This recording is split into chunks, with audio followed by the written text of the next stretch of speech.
Hi guys, welcome back to another video. We're doing a build video today and the person who's building is our own Rachel. Hello.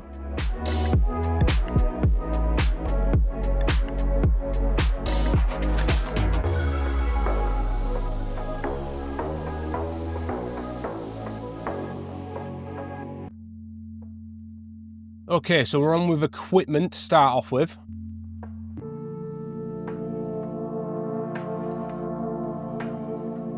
So you're scaping a 60 scaperline by Oase. You've also got a Chiros WRGB2, but we did swap that out for a Twinstar light. Also got a Biomaster 250T, so that's a thermo. And it's running CO2, and we're using a CO2 art regulator. So the hardscape process, Rachel. My favourite part.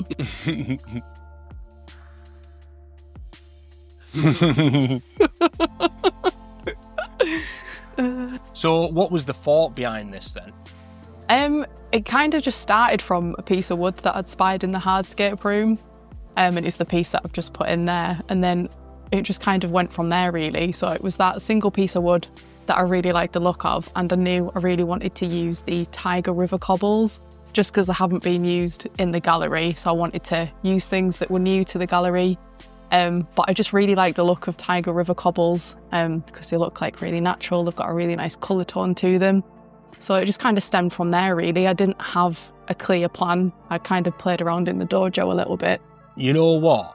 I find that doing it off the cuff, if there's a piece of wood that takes your fancy and you build off that piece of wood, I find that they're the best scapes. Yeah. If you've got an actual vision in mind and you're trying to look for a certain thing, I find them sort of scapes very hard. But if you obviously pick one like you have done there and then you work from it, it's so much easier. Yeah, it can go one of two ways. I sometimes think if you've got a plan in your head and you're looking for a very specific piece of wood, it's harder because that wood probably never exists. Yeah. And you've kind of got to make it up of lots of different bits of wood. But whereas with this, I just kind of walked in and saw it and I was like, oh, and that's what inspired it rather than the other way around. So yeah. So there is, with this scape, I've noticed you've used most of our own stuff. Yeah, I kind of did do that on purpose just to showcase it. Yeah. But it also, it all lent itself so well to the scape. It just kind of worked perfectly. Again, the bamboo sand is something that we haven't got in the gallery. And it's such a fine, natural, beachy looking sand, which again went so well with the river cobbles. And I think the wood as well. And the overall scape just ended up having this quite beachy look. Yeah. So it just, yeah, came together like a dream, really. So is this the Tiger River cobbles? Yeah. Yeah, it's kind of hard because when they're dry, you can't really tell what colour they're going to be. Yeah. It's obviously not until you spray them down or fill it with water where you see all the different tones that they have on them. So it's kind of it's a bit of a nice surprise, really, because obviously they weren't wet at this point. Yeah.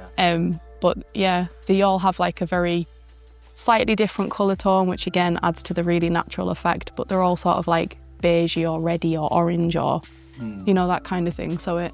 all natural colour tone. Yeah. What I suppose goes really well with the bamboo sand as well. Yeah, it does, yeah. And then I use the smaller Tiger River Pebbles just to give some detail. And then the Tiger Gravel to give even finer detail still. And they all just paired together really well. So that's a hard thing to do, scaping backwards. Yeah, that's the first time I've had to do it. Yeah. Didn't love it. I'm not the best at it either. It is a skill, that it really is. It's like when we have workshops and stuff, and on smaller tanks, some people are that comfortable and they can do it backwards. Hats off to them because that is hard. Yeah, credit to them because I was really struggling. I'm a bit of a front-on scaper. So you can tell because I'm stood in front of it quite a lot, but it's definitely a skill that I think has to come with time or workshops or something because it's definitely hard. You have to look at it completely differently. Yeah. I suppose more videos that we pump out, more build videos, the more we'll get comfortable at scaping backwards. I hope so because it was tragic.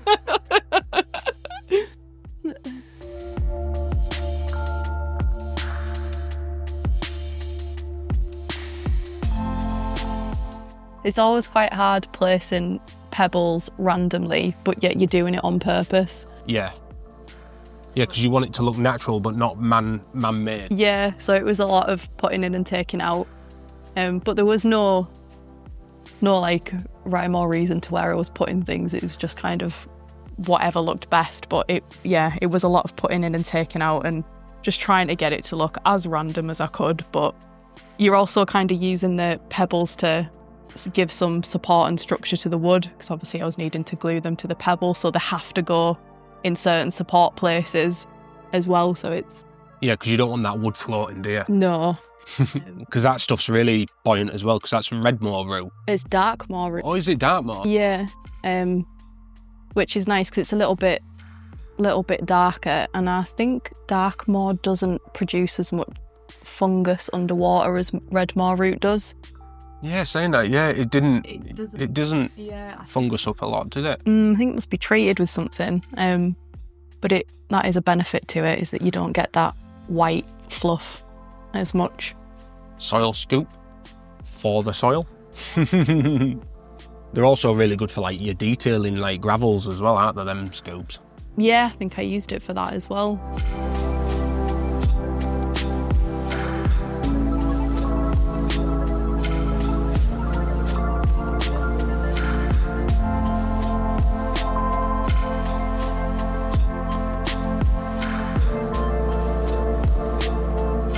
So coming in with Tropica soil? Tropica soil, yeah.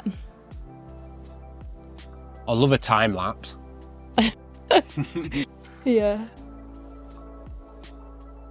There we go. So all the back part there. Was it dead 50-50 this tank or not? Yeah, it was quite.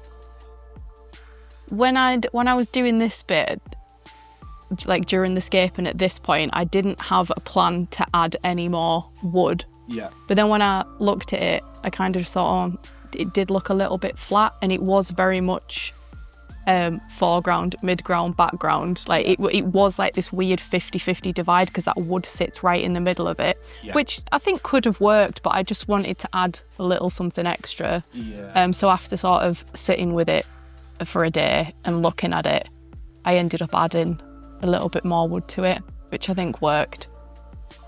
But as you can see, yeah, they were the little details that just tie it all in. So what gravel was that? Tiger gravel. Small. Small. Yeah.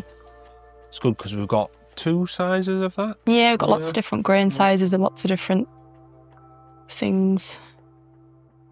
So now we are on with gluing. Yeah.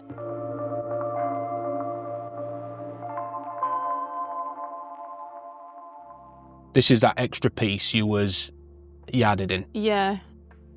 Just to give it a little bit more detail. Yeah, took a little while to get it right. But I hope it looks okay in the end. It looks good. It looks really good. Oh, thank you. Especially the plant choice. Yeah, went a bit rogue on the plant choice because it's nothing I've ever really used before. So, and again, wanted to use different things that hadn't been used in the gallery, just to keep everything looking different. I have a tendency of doing triangular compositions. I have noticed that, but you know, like when we said, "Oh, do you fancy jumping on 60?" He was like, "Yeah," and I was thinking another triangle. Triangle. I have to literally make a conscious effort to not do a triangle. Did you fall into the triangle as you were building this? It did start.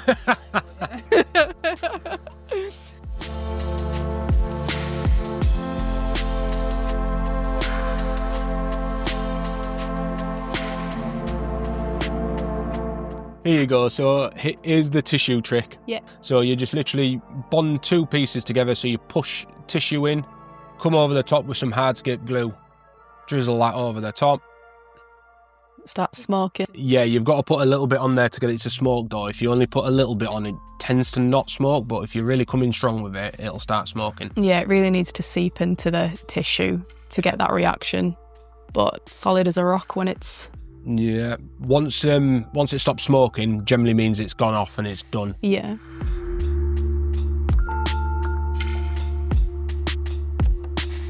Now we're on with plants, so coral moss. Yeah. This is a nice plant, that, isn't it? Yeah, I love it. I think it just adds a real mature look to a tank. You know, even like a new tank, it looks aged already, and it's not one that takes crazy maintenance to look after like some mosses do. Yeah. Which is nice. Yeah, it stays quite compact, doesn't it? And it just keeping to hardscape, not floating off or anything like that. Yeah. Yeah, kind of goes where you want it to go.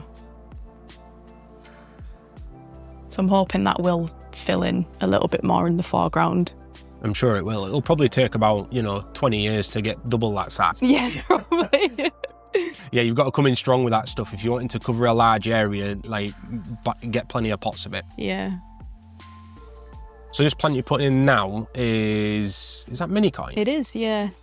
There was a bit of a rough, like a hard cut off edge on the wood. Right. Which obviously made it look really unnatural. So I used that to just cover that bit of like straight edge that was on show.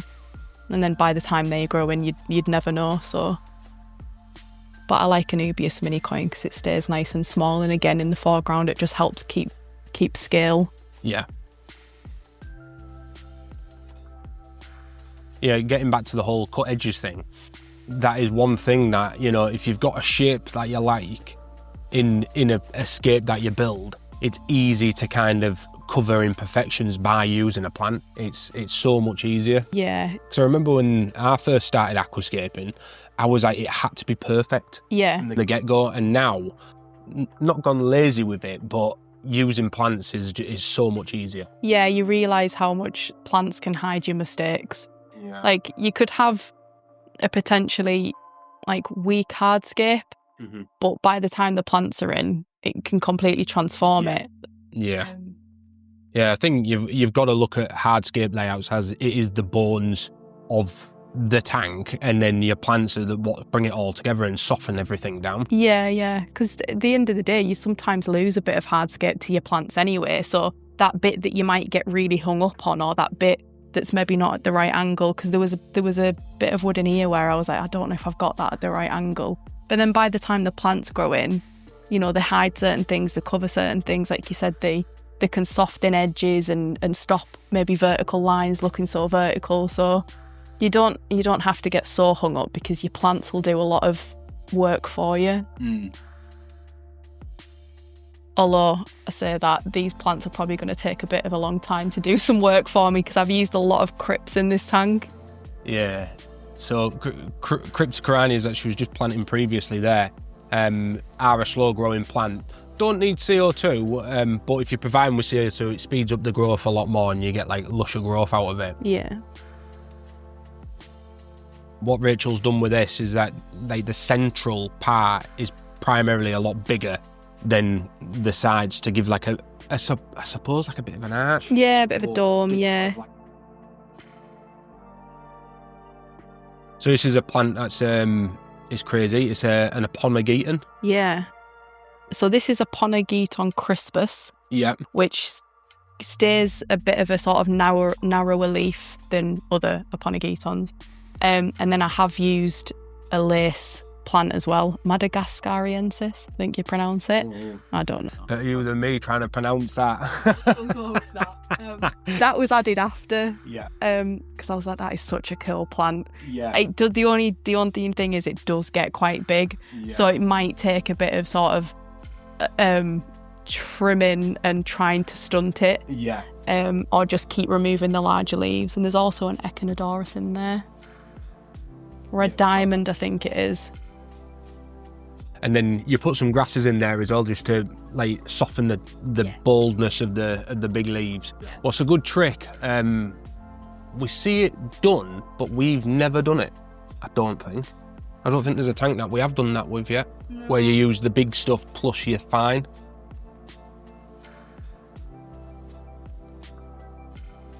Thank you for watching the build video, guys. Thank you, Rachel, for doing that for us. Thank you. And we'll see you on the next one. You take care.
you.